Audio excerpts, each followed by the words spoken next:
name is Amanda Funk, and I am the co-owner of Passions into Profits.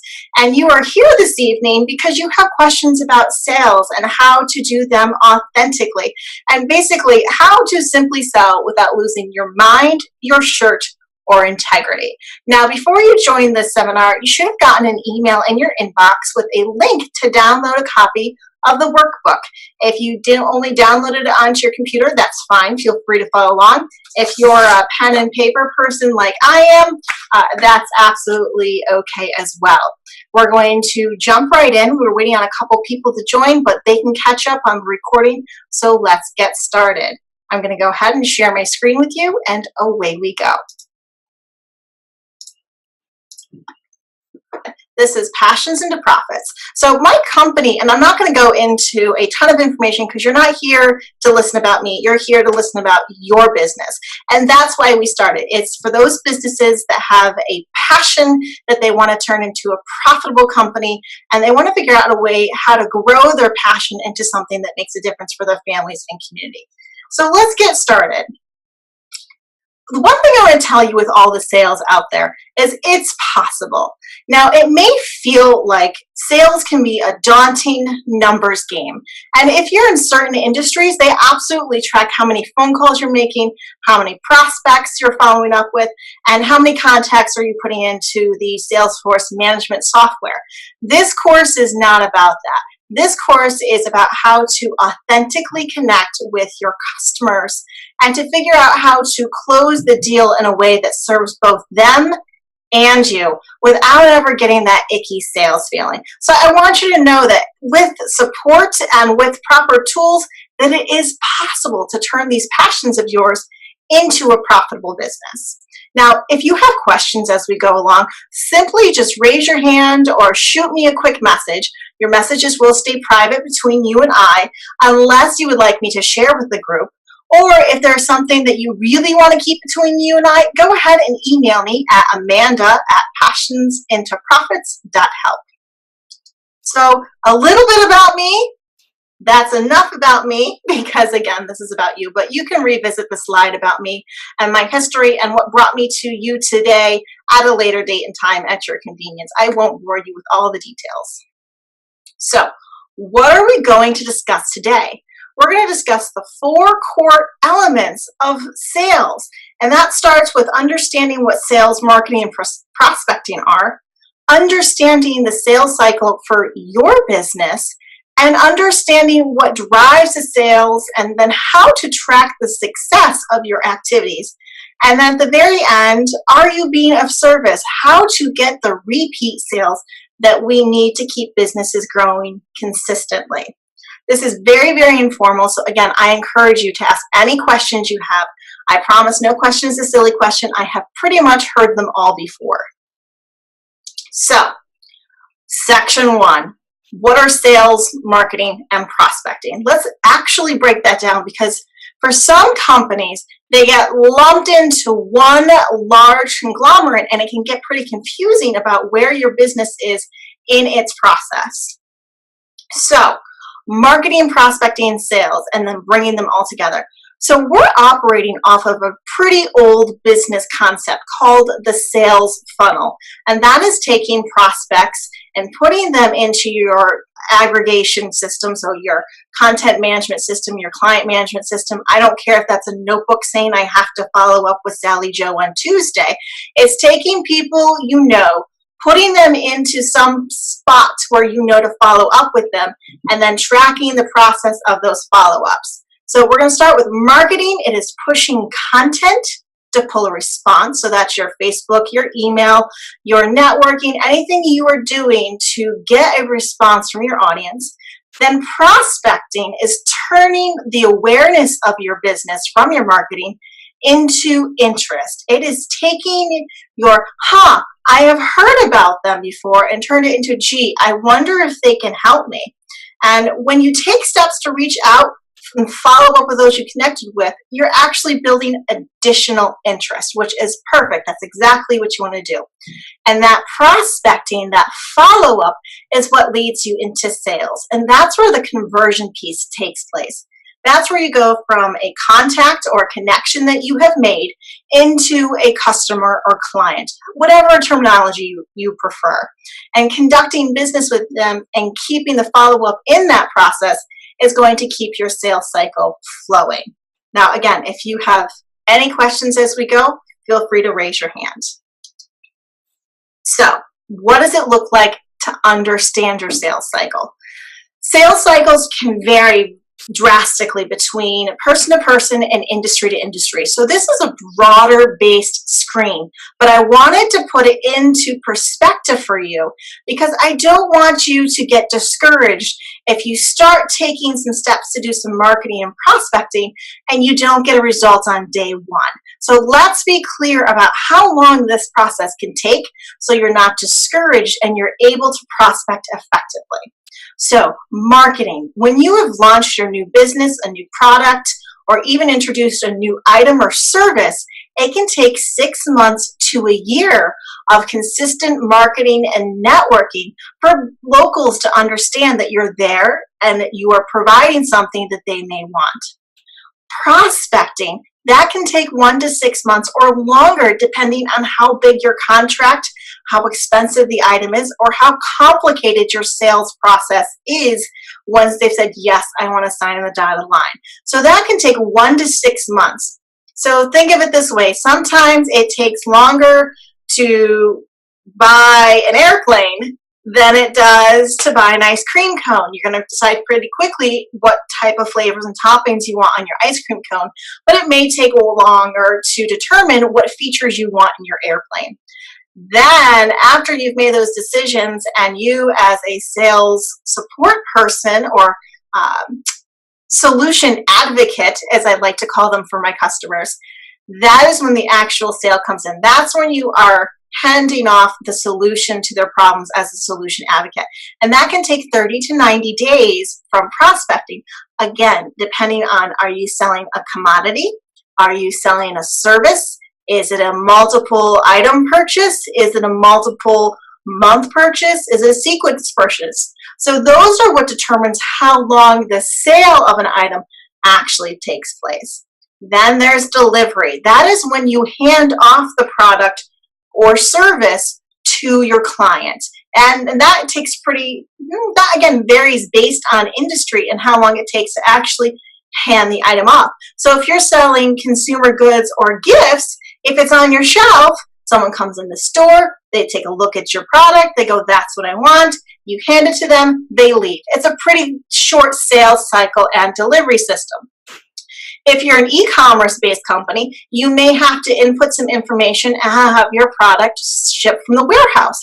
That takes a little bit longer. Delivery is going to take a couple more days, and that's completely normal and expected for many different types of businesses. After that, that's when the follow-up comes in. And that is when you connect with the customer to ensure the product or service you have sold them is actually providing a solution to the problem that they purchased it for. Now, sometimes this is a pretty simple thing. Someone owns a restaurant, a client or customer comes in, they are hungry, they purchase a cheeseburger, the waitress says, how was your meal? They say it was delicious. Great, we'd love to see you again. Here's a coupon for next time. And they sign up for an email list. That's a very short sales cycle, but that actually puts it into perspective for you who are out there listening to webinar land on how quickly this can take place. Conversely, say you're buying insurance. You need to figure out what type of policy you want. It needs to go through the underwriter. You have to pay the premiums. And then a few weeks later, you actually get your actual insurance document in the mail. So that's an example of how it could take longer. At that point, if you have a fantastic agent, they should be saying, hey, you should have gotten your policy by now. Did you have any questions? And that's where the follow-up comes in. And at that follow-up, that's where you ask for referrals. And the whole cycle starts all over again. Now, you can see on my screen, I have a breakdown of what costs money and what makes money. And that's just because I want to be really clear with you out there in webinar land on where the dollars go in this cycle and flow. Typically, it costs money to advertise and go out and meet people. And you make your money typically at delivery or sale. And that's how the cycle breaks down. So knowing where your customer is in your personal sales cycle will allow you to customize the messaging that you're providing. Are you prospecting them? Are you delivering to them? Or are you following up or requesting a referral?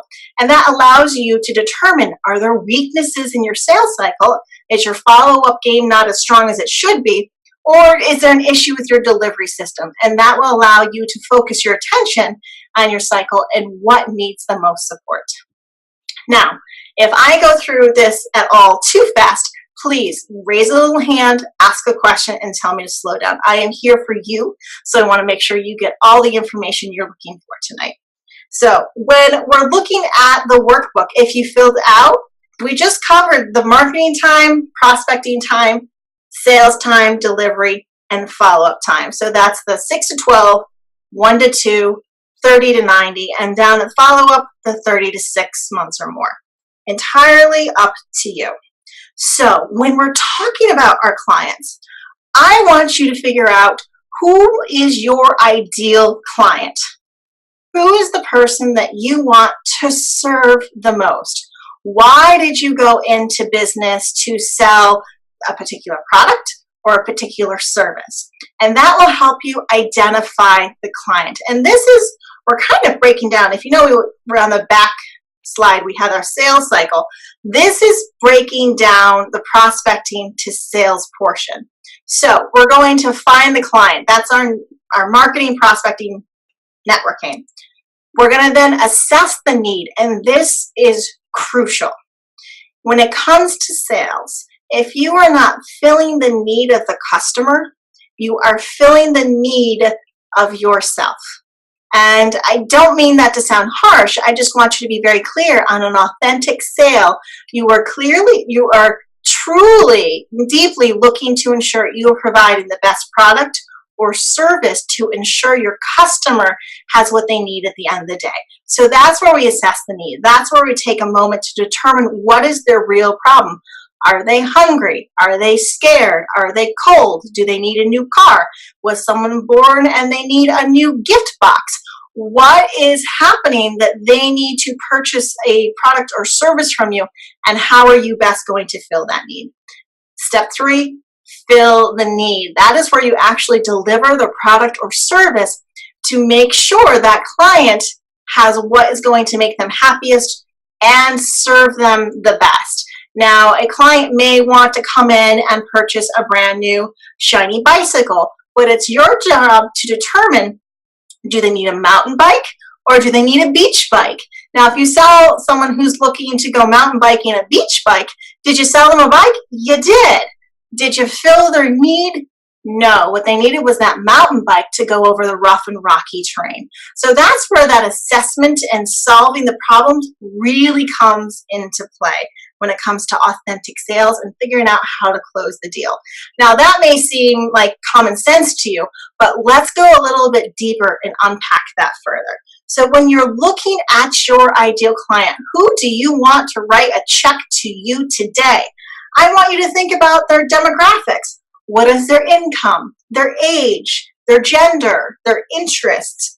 When do they need it? How often will they need it? Will they need it repeatedly? And what is your ability to deliver what they actually need versus what you want to deliver? Now, that one can be tough, especially if you're in an industry where you have managers above you saying sell, sell, sell, but really you know what's best is to direct a client in another direction.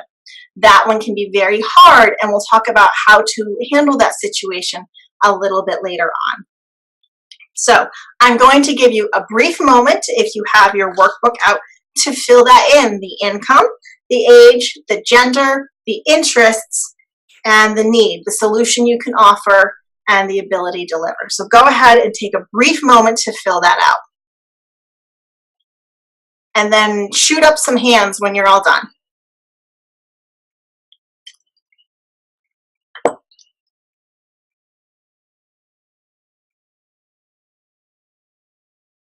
Okay, great. First hand up. Someone came prepared. Good job. Just waiting for a couple more hands and then we'll continue. Okay. So Now that we figured out that we need to assess the need and fill the need, let's go a step deeper, I should say. What actually drives those sales? What brings us to a point where we can figure out how to assess their need and puts our clientele in a position that will allow us to do so? So here's the truth about sales. There are 6 base categories of the emotions that drive purchases. And this is true for just about all the purchases we make throughout our lives. There's fear, there's excitement, there's lust, anger, greed, and joy. Those are the base emotions that drive us as human beings to take action. And it may sound funny, but hunger, that could fall under fear, excitement, lust, anger, greed, or joy. You're either afraid you're going to go hungry, you're excited to try a new burger, you've got to have that bacony goodness, you're angry that you had to skip lunch and now you're eating on the run, you're greedy because you're at a buffet and oh my goodness, there's so much good stuff, or joy, we just have to get cake and celebrate. So you can see how anything can fit into these base drivers, and then how it may be a challenge for you to ascertain with the person in front of you, how are you going to fill the need? What is the driving factor? And once you figure out what their emotional motivator is, you're going to be able to develop ways to assist your customer. Because bottom line, end of the day, this is always about service first. And I'll keep bringing that up as we go through this presentation. So sales that are based in integrity, it's all about solving their problem, filling their need. It's not about how you feel about their problem or their need. It's how they feel about their problem or need. So if you're going into something, you're like, hey, I have to sell 16 eye creams by Tuesday, you've already failed your customer. If you're going in, they're going, gee, I know there are 16 women that could really use this eye cream to boost their confidence. I better start calling them and see if they're interested. Then you are serving them. It's not because you're trying to push numbers. It's because you know people that have a need for what you can offer. So when you're having these conversations with customers and you're working on building rapport with them, you need to figure out what emotion are you helping to ease, what need are you filling, and what issue can you resolve. And all of this will help you figure out how you can serve them directly. And that's going to be the crucial difference between a sale and a dead lead. So when you're working with your potential clients, I want you to ask leading questions. Just like kids, sometimes what they need, they may not be able to verbalize without support. And you may have to unpack this a little bit. And we're going to go through a couple of real world examples as we go forward and really show you step by step how this works and looks in a live interaction. So when you're asking your questions, there's a couple crucial things you need to make or keep in mind as you're doing so. You want to know who is talking to you. Where are they in the situation? Are they one experiencing the issue? Are they the one who is looking to solve the issue for someone else? Are they the one who is looking to gather resources to hand off to someone else? Who is the person you're talking to? Good example. A kid needs to see a dentist. Are you talking to the mom? Are you talking to the grandmother who's looking to refer the mom to someone? Who are you talking to in the situation? That way you can give them the information they need. What is their problem? Well, in this case, kid ate too much candy. They need to see the dentist. Could be a toothache. It could be they need an oil change. It could be they need a gift for a coworker and they need one ASAP, but it needs to look super fancy. It could be any number of things that you are in a position to solve if you are the right person to solve it. When do they need their problem solved? Now, this is crucial of a question, because if you aren't able to deliver in the time frame that they need you to deliver, you need to refer that customer on to someone who is. And you can be honest about it and say, oh my gosh, I'd love to help you. However, I currently have a backlog and I can't do it by Tuesday next week, but I know someone who can. Let me refer them over to you. And they will appreciate the honesty. They'll be frustrated that you can't solve the problem for them right then and right there, but they will appreciate the honesty and the integrity you have, and they will remember that when it comes to referring friends to you in the future. Where are they in the process of the purchase? Are they just discovering things? Are they researching? Are they looking for price comparisons? Or are they ready to buy today?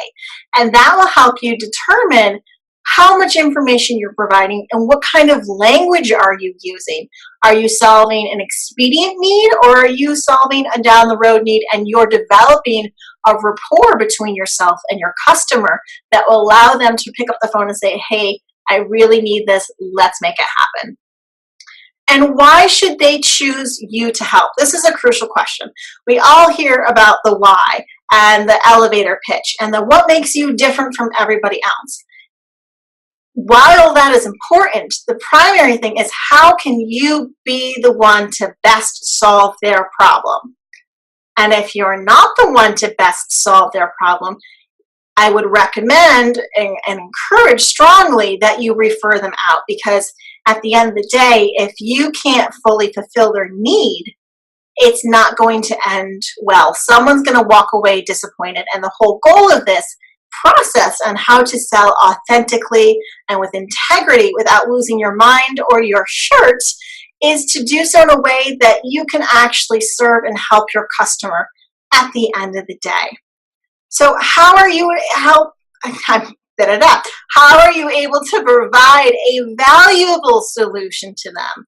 And this piece is a little tricky because some people find it's a monetary question. Some people find it's a quality question, and some people find it's a quantity question.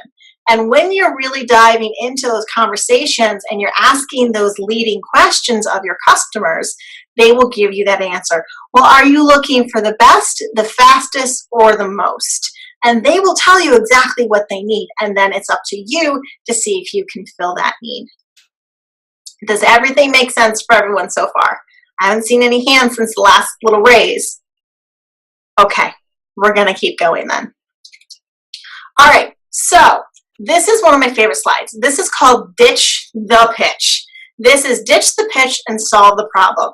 Now, I'm going to read it a bit because I'm a little theatrical, but I want you to really take some time to think about how this problem came about and how the salesperson solved it. So we're going to say the problem, this is Bob. Everyone, you can say hi, Bob. So Bob walks into his local florist shop. It's one that's been on the corner for years. They've grown by word of mouth, but they really are known because they provide their services in a way their customers can access them, afford them, and really find value in them. So let's dive into what Bob has to say. I'm going to make our other little friend Danielle. So it's Bob and Danielle. So Bob, my wife is upset. She thinks I don't see her, or I'm not willing to spend time with her or money on her. So what is the translation if we're listening closely?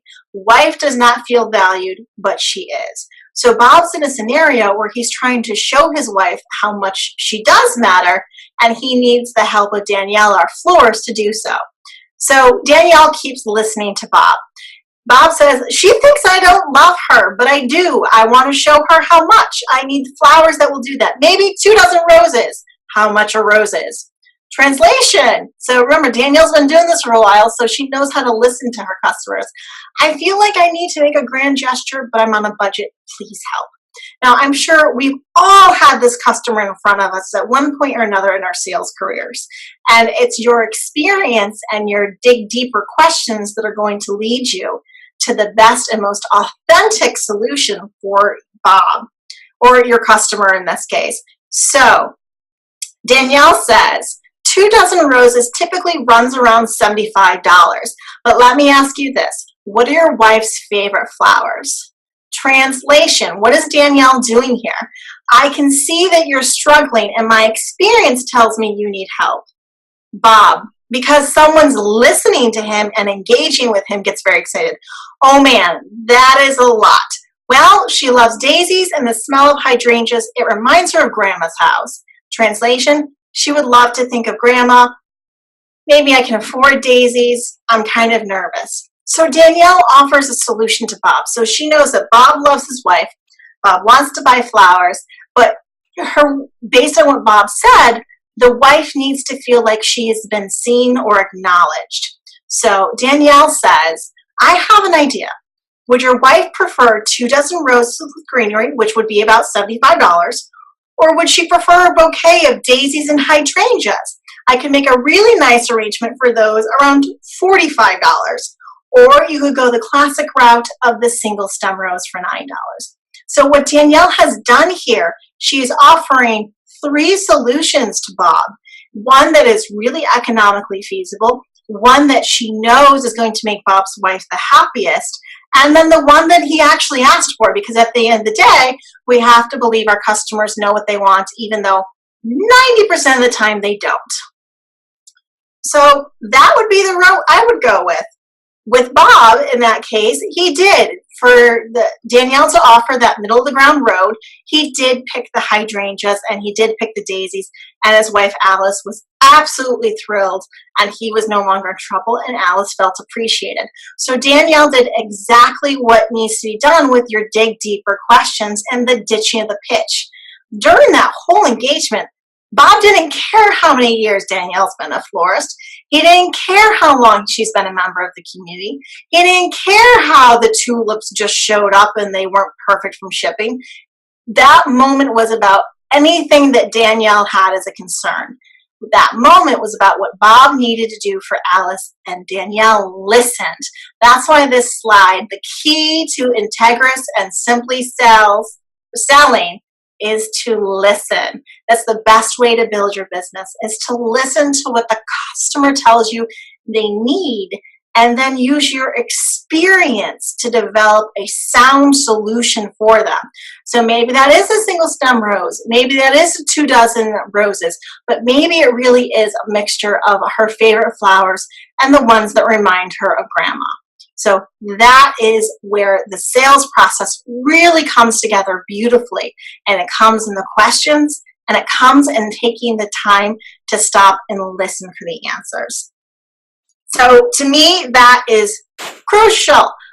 Personally, I would recommend that to everyone. So what does that actually look like? So you start with your marketing and your prospecting. That's when you're finding out customers. That's where you're meeting potential clients. That's where you're networking, doing your email marketing, putting out your social media, and presenting to the world that you are there. Then the world starts to tell you their problems, and you need to become a solution provider, not a salesperson, a solution provider, or a solution advocate, as I started to say in the beginning. So you're actually going to solve the problem, fill the need, and give the customer what they are looking for. And then you're going to deliver that solution. So that looks like, hey, on Monday, I put up a post on Facebook about a new product I'm offering. On Tuesday, I got a message from my friend Carol who said, hey, I really need a new product. Do you think that one will work for me? Here's my problem. Turns out Carol needs a different product that you're offering, and it happens to be cheaper. If you're integrous, you're going to offer her the solution that is going to fill her need, not the one that's going to make you the most money that moment. Carol will remember that you took the time to listen to her actual problem and fill her need rather than make the biggest dollar value sale. And we've all been in those situations where we know the salesperson is after their commission or their bottom line more than they're after what you need as a customer. Then you deliver that solution, and then you ask for a referral and get feedback. Maybe you can provide additional solutions to that customer in the future. You don't know until you ask. So that's what that process actually looks like. Any questions on this one? I'll pause for a minute so you can catch up. because we've gone through the first couple pages of our workbook if you've been following along. And the next one is kind of a fun page. So we're talking about, I'm looking at the lovely little vocab sheet. So earlier I said, what are the fear drivers? Now, to give you a little bit of boosts in your sales, I provided some verbiage in here. So sometimes we have a scared client, and what would serve them best would be to take that leap forward, but they need your support to do that. So I've provided you some verbiage in your workbook that will allow you to do that. So say you're a used car salesman. Why? Because we know there are some fantastic ones and some lousy ones. So say you meet with someone who has a teenager, they're purchasing their first vehicle, and they're looking to send their kid off to college. They're going to look for safety drivers. They want their kid to be safe. They want the vehicle to be economical. They don't want a big financial risk. And they want to ensure the vehicle is going to be easily maintained. So you're looking for words like reliable, verify, no fail, tested, clockwork, protected, thorough, all of those happy little buzzwords that you as a parent, like, yes, this vehicle is going to be safe. It offers the value I need for my kid, and he'll be driving down the road just fine. And that verbiage is in your workbook. So you can go through safety verbiage, lust verbiage, excitement verbiage, and forbidden verbiage. And by forbidden, it doesn't mean never ever say it. It means things that make them sound a little more less attainable, a little more elite, a little more risque in acquiring that service. So it could be concealed, private, black market, strange, banned. This is a perfume that is so intoxicating to your husband, it's been banned in 6 countries. Now, if that's not true, don't say that, because that would be inauthentic and disintegrous. But if it is true, go ahead and use your forbidden drivers to help sell your story, because you are looking to sell a story that will solve the problems of the clients in front of you. Because sales does have to happen in sales. Let's be honest. At the end of the day, the numbers do matter, but you want to do it in a way that is simple and unicky. So what does this process look like? How does it break down for those who want the more nitty-gritty? So you have your initial appointment or your initial meeting. You're kind of discovering each other. They want to know what you can do, and you want to know if they're the best client for you. But remember, it's not about what you want to sell them. It's about what solution they need you to provide. So that's at your first initial. Then you're going to do a follow-up with that person. You're going to say, hey, that was a great meeting. I'd love to take care of your services or your needs if possible. Sometimes that follow-up happens instantly. Say you're a waitress and you're selling cheeseburgers.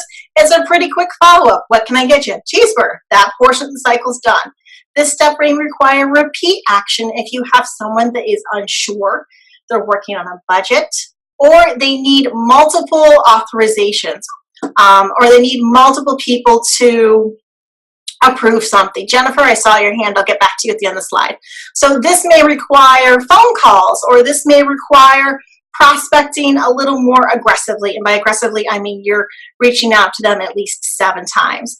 And you figure out, who are you really serving? If you're calling them 10, 15 times, it may be you're more interested in closing the deal than they are in purchasing from you. And then help and charge at least 10% of those people that you connect with. If you go to a networking section or session and you meet 50 people, I want to make sure that you're actually connecting at least with 5 of those people and converting them into paying clients. If not, you're just giving yourself away with no fee or just for free. So according to a Northwestern study of Northwest Mutual study for 27 years, for every 100 contacts you make, 1 will choose to work with you. So I put that in the slide for a reason, because I don't want you to beat yourself up for not perfectly doing this, or wondering if you're not doing this well enough to convert. Like, are you actually selling? If you're selling to at least 10% of your contacts, then yes, you are hitting industry standard numbers for industries across the board. Now, I'm going to pop over here real quick and see if there was a question that popped up. Okay, Jennifer, can you do me a favor and show your question or throw your questions in the chat if you are able to, and I will answer your question. So until I see that question pop up, I'm going to move on to the next slide and give her some time to type. Okay, maybe. Okay, so are you being of service? The art of repeat sales. We are moving nicely through this process. So again, throw your questions in the chat box and I will answer them, or shoot me an email at the end and I will follow up with you as well. So, the art of repeat sales. So we have met with the client, we have assessed their need, we have filled their need, and they've come back to us again. What does that mean? Did you solve the problem? Yes! Even if you didn't close the deal, that's equally important. Oh, there it is. There's a pop-up. Okay, Jennifer, let's move this so not everybody sees all the questions. Oh, you pushed the wrong button. Well, I thank you for waving hello to me. Thanks, Jennifer. Okay, so what does it look like? How can you tell if you've solved the problem to get the referral, to get the repeat sale? Even if you didn't close the first deal that you met this person with, maybe you referred them on to somebody else for a completely different industry, still follow up with that person and said, hey, I sent you over to see Thomas. Did he help you out? Great. I'm just so happy to hear that. I hope everything's going well. That's a follow-up that you can do whether you've made a sale or not, but it lets your potential customer or client know you are genuinely interested in how you've been able to help them, whether you were able to make a sale or not. And that is key. When people know they can come to you for help and you don't just look at them as a source of revenue, they will come to you over and over and over again. And I don't say that to be sneaky. I say that because building community with people that way is a genuine way to build your business. And if you stop and think to the market crash of 2008, those who did not have strong community connections did not last those 5 very rocky years during the recession. So that's why these relationships and problem solvings are crucial to sales and repeat sales. So what does it look like? Let customers know in the process of your follow-up what you are doing for them. If you have a project or a service that takes multiple stages to fully deliver, follow up and let them know where you are in the process. Don't just leave them hanging. And remember, to remind them that they were thrilled with the results. You see them at the grocery store, oh, I know you loved it so much. How is that working out for you? Lead with that. Give them that happy little warm fuzzy memory that will entice them to do business with you again. Follow up with them intimately. Maybe you're going to write them a handwritten note or a thank you card to thank them for your business. Now, I know there's a couple of our folks on this webinar who are like, I don't have time for handwritten. Thank you. No. Text message, phone call, something that allows them to know you appreciated working with them and being a part of their solution to their problem. Let them know you valued them as customers as much as they valued you as a solution provider or a solution advocate. Be personal and professional. You're not looking to make best friends with these people, but you are looking to build stronger, deeper relationships so they will be a better referral source. And if you have built the proper relationships, you can potentially swap business back and forth. And there's never that icky, pushy, hey, you need to book 3 parties with me so I can increase my sales type feeling that sometimes we can get with different industries. Let them know that you can be trusted because you've earned it. That is crucial. Don't do trust on demand. There's no such thing as trust on demand. Even the major, big, huge national corporations had to build their trust over time. And a few lies or misrepresentations can erode the trust like that. Good example, Philip Morris Company. I'm pretty sure in the 50s and 60s, everybody trusted their favorite tobacco man. In the 70s and 80s and 90s, when the truth came out, they became pariahs. And that's because they did not actually serve their clients, they served their bottom line. And that's a whole other topic we can get into. We're not going to unpack all of that, but that's a good example of how a corporation, even a big one, can put profits before people and lose it all in the end.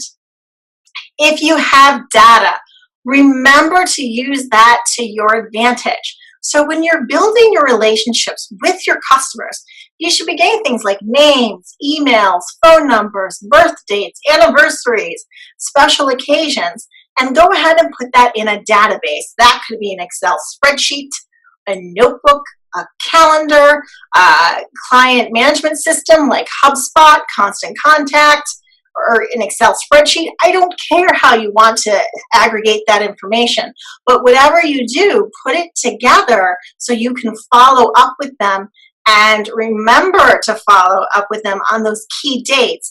If you got an email from your car wash guy on your wedding anniversary, hey, happy anniversary, you would be thrilled that someone remembered you. And you would be more likely to go get another car wash because you want a clean car on your anniversary. So those little nudges, as long as they're genuine, make a huge difference in repeat sales and referrals. But again, as long as they're authentic and genuine. Everyone loves to be acknowledged and remembered as special and different from all the other customers. Another great way to build rapport after the sale, to keep follow-up coming and to keep referrals coming in, is to share relevant information. So if you come across an article that one of your particular clients is absolutely going to love, share that article. Send them a quick note and say, hey, I saw this piece. We were talking about it last week. I thought I would pass it along. I know it's important to you. They will be thrilled that you remembered something that was important to them. You actually listened when you talked next week, and you remembered them when you had an opportunity to do so. And that's a great way to genuinely build rapport and increase sales. And that one's free. It's completely free to send a link and make someone feel special. So let's click next. Oop. Okay, so how have you tracked it? Now, in your book, I gave you a fun little way in your workbook to start this process where you can write down a list of people that you have already connected with. You know they have a problem, and you can figure out how to help them. So you can either take a moment right now, or you can do so after this workshop, and you can go ahead and fill out that content and determine who you're going to follow up with now that you've seen some additional ways to do so that aren't just about pushing products. So when you've already sold something, you have determined the initial problem was solved, but go ahead and verify that. Hey, did that filter I sell you for your car make a difference on the noise? Yes or no? Move on. Remember, solving the problem is the whole goal of any sale or purchase, and this is applied across all products and services. If you fix the problem, you get the customer. Follow up, like I just said, make sure that solution worked, because sometimes, oddly enough, customers can misapply the solution you've provided. I can teach someone how to do social media marketing, and they can misapply the rules to their Facebook page and not get the biggest bang for their buck. So it's my job to follow up with trainees and say, hey, how are your numbers looking? How did that work out for you? Did that give you the results you were looking for? If the answer is yes, great. Then I listen more and see if we need to tweak it. If the answer is no, we need to sit down and see what have they been doing? How have the rules been applied? Did I miscommunicate something? Did they misunderstand something? Are there additional resources they need to be successful? Do I still have a problem to solve? And if the answer is yes, I still need to solve that problem.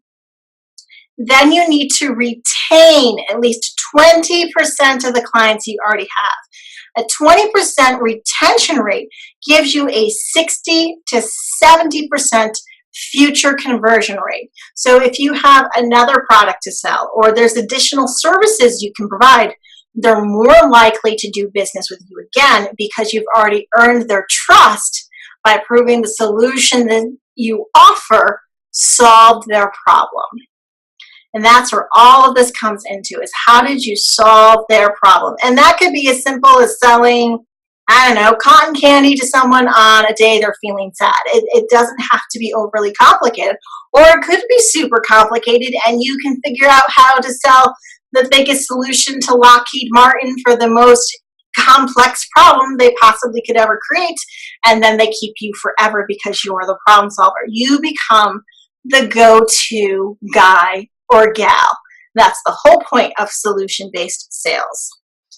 Okay, so let's take a look at another example. And I'm going to take a sip real quick. I'm sorry. Okay, so let's talk about Susan. Susan is our gal who is in the meditation position in the middle of the screen. Susan wants to take a flight someplace with her friends, get a great hotel, spend time relaxing, maybe have some adventures, and fly home. Her problem is she needs to book all of those elements and ensure they're exactly what she's looking for. She has two options. Susan can go online to the World Wide Web and search with different search engines. She can search her flight, she can search her hotel, she can check out the amenities of the property, she can see if that property she's chosen is near any adventure, points of interest, and then she can find a flight home. Now, if you've ever planned a family vacation, you know that can be a lot. And if Susan's looking to kick back, relax, and not worry about anything, she may need help planning that vacation. That's where Charlie, our sales agent at the local travel agency, comes into play.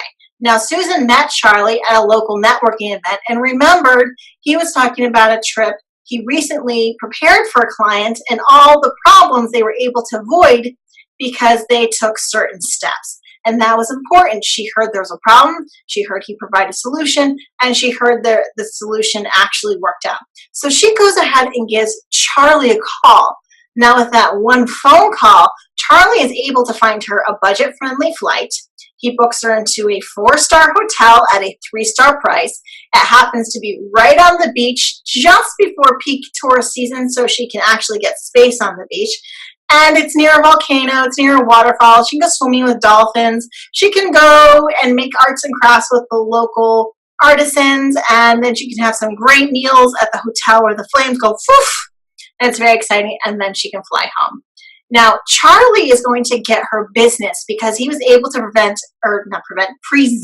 He was able to present a package to her that filled all of her needs, checked all of her boxes, provided value to her after listening to what was important from her, and she signed on the dotted line, handed him a check, and had a great trip. Now, if he hadn't done that, she'd go back to her friend Google and a la carte all those features, maybe not have as great as a vacation, but she is capable of doing it herself. And this is a great example of how, despite you may have thousands of competitors, the services you provide and the solutions to the problems you provide based on listening to what the customer needs is what's going to close the deal. And that's what this whole course is about, how to close the deal. Now, if you look into your book, I left you plenty of room for notes. So if you want to watch this webinar again, you can jot down things you've missed. I'm going to go ahead and go back to our webinar screen because I think that's the end. No, it's not. Where do you start? Oh my gosh, I slipped a slide. So I want you to go back and think about those clients you already wrote down on your workbook. The where do you start? I want you to think about what problems you can solve for them. I want you to think about how your solution will be the most valuable to them. and then I want you to work on a follow-up list for tomorrow. So if you have any questions, I'm going to go ahead and you can raise your little hands and shoot them out to me. This is the point in the program where if you'd like to go off for the evening, it's just 10 minutes before 9, you are welcome to do so. Please feel free to ask me questions. I am here. I'm going to pop out of the share screen. Okay, so while we're wrapping this up, I want to thank you for attending this evening, and please, please, shoot me a note. Did I provide value to you this evening? Did you get from me the solutions you needed to solve your problems? If that did not happen, please let me know and I will work with you directly one-on-one to make sure you get the answers to your questions.